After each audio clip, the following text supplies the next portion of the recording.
மீண்டும் ஒரு விளையாடி உங்கள் அனைவரையும் சந்திப்பதில் பெருமகிழ்ச்சி. IPL 22வது போட்டியாக பஞ்சாப் கிங்ஸ் மற்றும் சென்னை சூப்பர் கிங்ஸ் இடையிலான போட்டி முல்டன்பூர் சண்டிகாரில் ஆரம்பமாகிறது.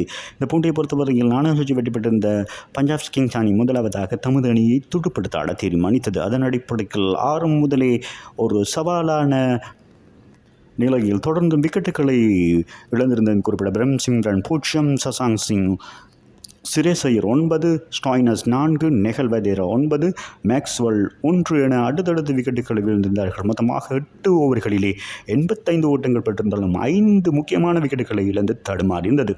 6வது விக்கெட்டுக்காக பிரீனேஸும் ஹாரியா மற்றும் சசாங்க் சிங் இடையிலான இணைப்பாட்டம் சிறப்பானதாக அமைந்தது. 34 பந்துகளில் 71 ஓட்டங்கள் பெறப்பட்டிருந்தது குறிப்பிடத்தக்கது. இதில் பிரியனேஸ் ஹாரியா 42 பந்துகளில் 4 ஓட்டங்கள் 6 ஓட்டம் 9 அடங்களாக 103 ஓட்டங்களை தன்னுடைய IPL முதலாவது சதத்தை பூர்த்தி செய்திருந்தார்.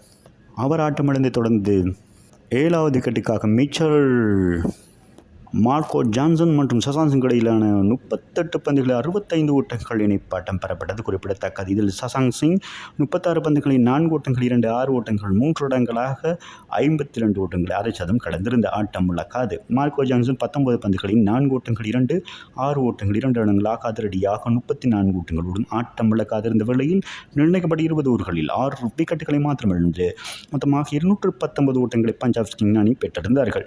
கலீல் அகமட் மற்றும் ராஜேந்திரன் அஸ்வின் தலா 2 விக்கெட்டுகளையும், முகேஷ் சௌத்ரி மற்றும் நூர் அகமது தலா 1 விக்கெட்டுகளையும் வீழ்த்தியிருந்தனர். ஆகவே சென்னை சூப்பர் கிங்கை பொறுத்தவரை 220 ஓட்டங்கள் இலக்காக பெற வேண்டியிருந்தது. அதன் அடிப்படையில் ஆரம்பத்தில் பெற்ற ரச்சின் ரவீந்திரா மற்றும் டெவன் கான்வென்ட்க்கு இடையிலான ஆரம்ப விக்கெட்டுக்கான இணைப்பாட்டம் 40 பந்துகளில் 61 ஓட்டங்கள் பெறப்பட்டிருந்தது. இதில் ரச்சின் ரவீந்திரா 23 பந்துகளில் 4 ஓட்டங்கள் 6 அடங்களாக 36 ஓட்டங்கள் ஆட்டம் எடுத்திருந்தார். அணியின் தலைவர் ருத்ராஜ் 1 ஓட்டத்தோடு ஆட்டம் வழக்கம். 3வது விக்கெட்டுக்காக டெவன் கான்வோ மற்றும் சிவன் டூபேக்கு இடையிலான இணைப்பாட்டம் வலு சேர்த்திருந்தது. சென்னை சூப்பர் கிங்கை பொறுத்தவரை 51 பந்துகளில் 81 ஓட்டங்கள் பெறப்பட்டிருந்தது.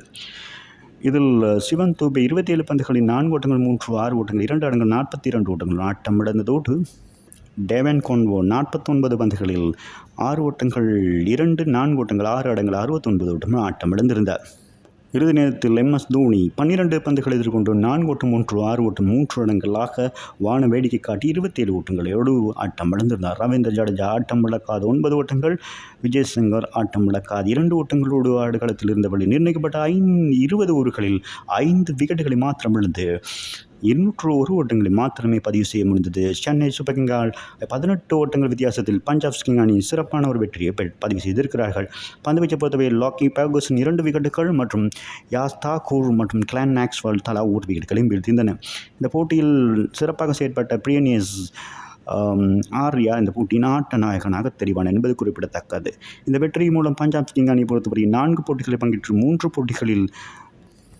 3 போட்டிகள் வெற்றி இடங்களாகவும் 1 தோல்வி இடங்களாக 6 புள்ளிகளோடு 4ஆம் இடத்தில் இருக்கிறது. சென்னை சூப்பர் கிங்கை பொறுத்தவரை மொத்தமாக 5 போட்டிகள் பங்கேற்று 1 போட்டியில் வெற்றி, 4 போட்டிகள் தோல்வி இடங்களாக 2 புள்ளிகளோடு 9வது இடத்தில் இருப்பது குறிப்பிடத்தக்கது. மீண்டும் ஒரு விளையாடி உங்கள் சந்திக்கும் வரை உங்களிடமிருந்து விடைபெறுவது உங்கள் அன்பின் பதிலை தாஸ். வணக்கம் அன்பு சொந்தங்களே.